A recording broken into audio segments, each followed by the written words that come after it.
And pinapakain natin yung mga uod na galing sa pabulukan natin.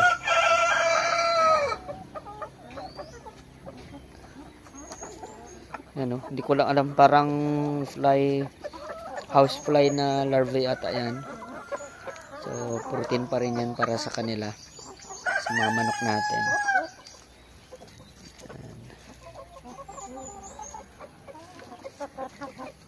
So yung mga kitchen scraps natin, lagay natin sa isang bin.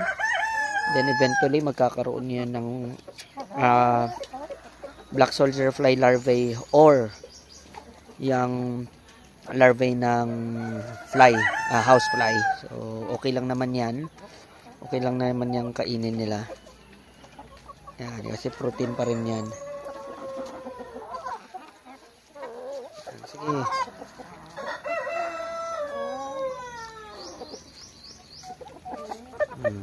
So naglulugon pa rin yung iba. Pero okay lang yan. Isa lang naman ang rooster, maraming hen.